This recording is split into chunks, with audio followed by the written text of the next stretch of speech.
On this Minecraft SMP, there are 8 craftable custom swords with unique godlike abilities. So when I joined the server, I made it my goal to obtain every one of these swords as quickly as possible. Right as the server began, I had my eyes set on one of the most underrated but difficult to craft swords, the Thunder Sword. The Thunder Sword has a passive ability of a lightning strike, which activates every 6 hits on your opponent. I figured this would be a good sword to get out of the way first, as it would be more difficult to craft and would likely give me an advantage as it was seemingly useful in PvP. I began by getting the basic resources to survive.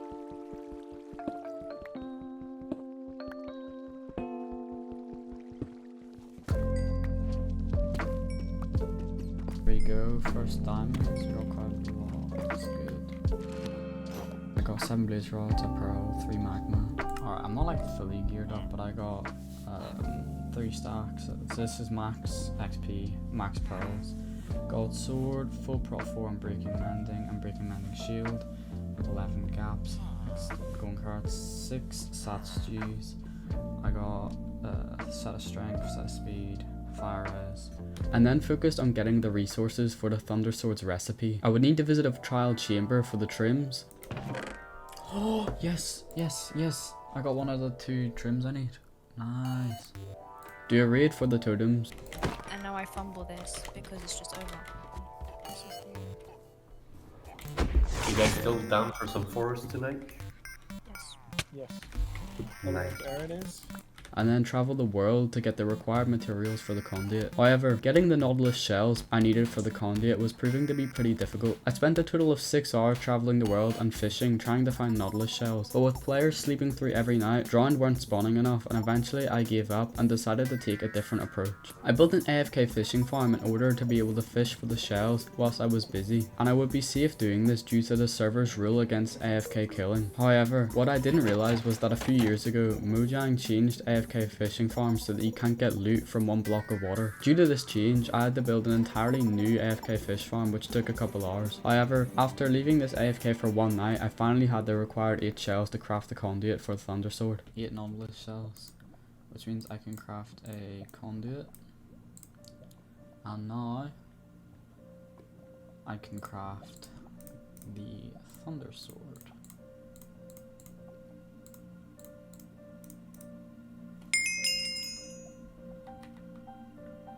Let's go. It has all the enchantments on it. Spawn lightning every 6 hits. Netherite sword. Let's go, bro. Now that I'd crafted the Thunder Sword, I turned my attention to 2 other swords, the Rachnid sword and the Shooter sword, as I already had a lot of the required materials for their recipes. First, I was going to craft the Rachnid sword, and after attaining the sniffer plant I needed for the recipe by trading a player's base coordinates for it, I was now able to craft it. Spider eye, seed, real, notch apple, and bang. I have the Arachnid sword. The Arachnid sword has the ability to break cobwebs around you and put a head web on your enemies with a 90-second cooldown, which makes it good for draining resources in a fight or getting out of sticky situations. Having crafted it, I then went to craft the Shooter sword, and the only thing I was missing for the recipe was the sentry trims. Luckily, when exploring for the shells earlier, I'd looked in every pillager outpost in 2 out of the 4 quadrants in the map, and after looking for a bit in the next quadrant, I finally found the trims I needed. Oh my god. I have found it. Now having the trims, I crafted the Shooter sword. I'd like this. An arrow on top, 2 bells and 2 trims. I now have the Shooter sword.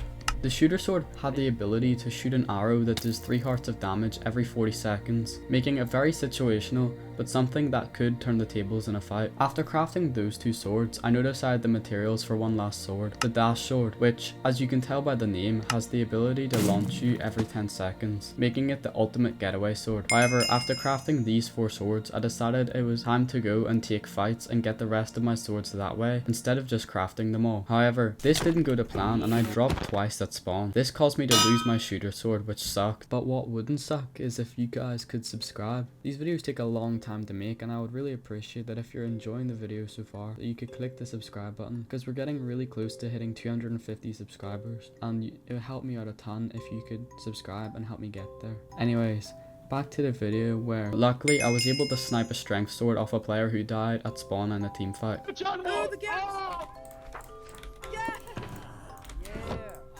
The Strength Sword abilities gives you passive Strength 2 while holding it, and the ability to activate Strength 3 for 10 seconds on a 2-minute cooldown. After this, I had my eyes on the Health Sword, which gives you the ability to fill your health and saturation to full, and spawns XP on you to mend your armor with a 40-second cooldown. A player named Bkozzz had the Health Sword, and so I offered to do a 1v1 for the sword.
GG's.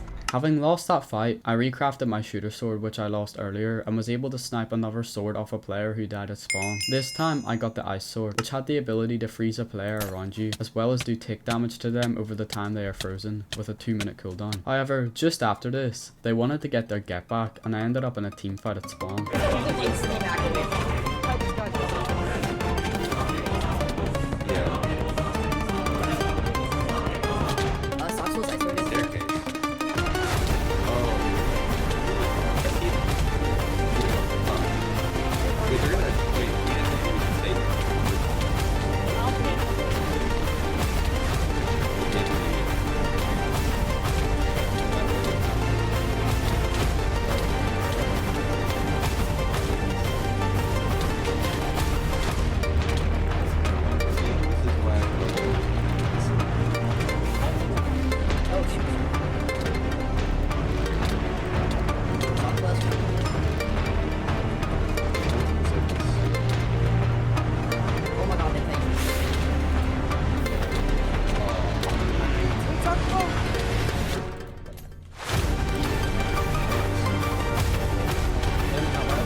Double web.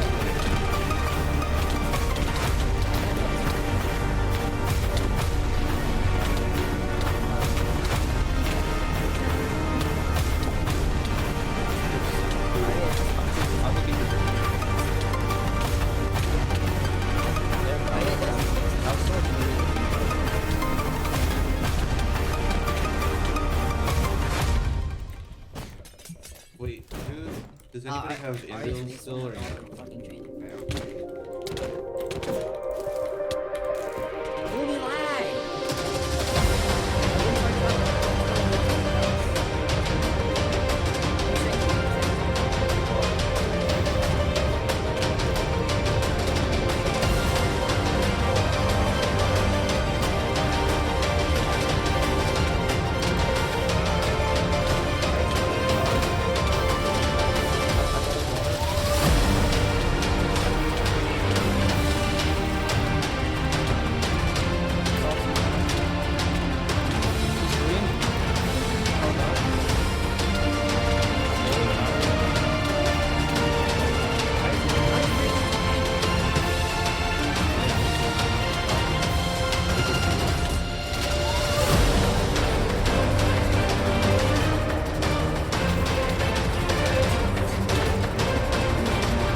Yes, pop, pop, pop!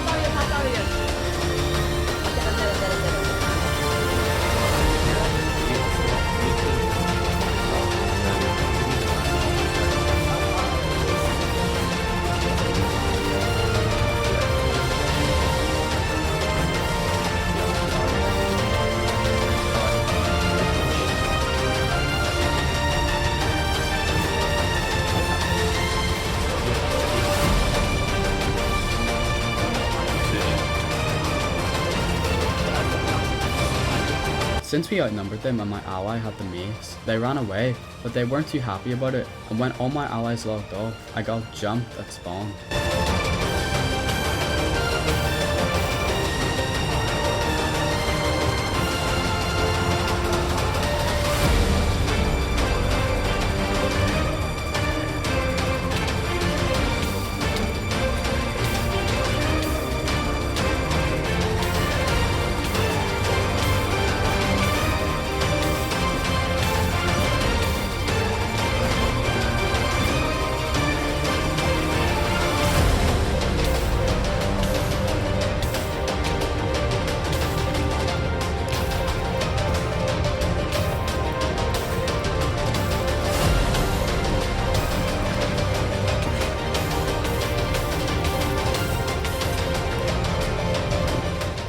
Luckily, I was able to escape and decided that I had gotten all the swords I could by fighting, and with only 2 swords left to obtain, I focused on crafting them. First, I needed to get the health sword, so I went and got the wither skeleton heads I needed to spawn the wither.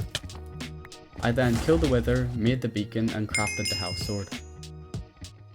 The last sword I needed was the size sword, which no one had on the server, so the only way for me to get it was to craft it. To craft it, I needed to go to a trio ruins and get the music disc from there.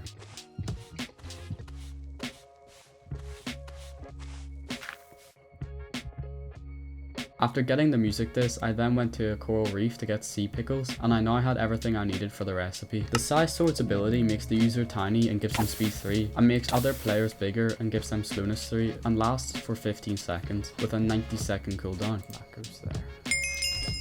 And it's like a little mini sword. That is awesome.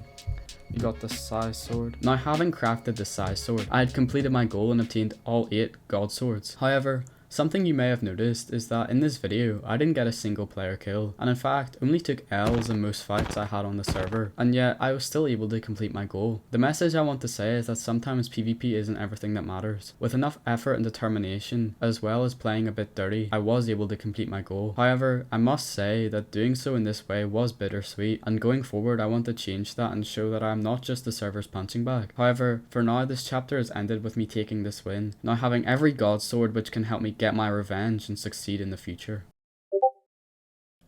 Oh, server's end fight, okay. Netherite chestplate, that's cool. Dragon sword. And an enderman sword. Bro. I fucking hate this server.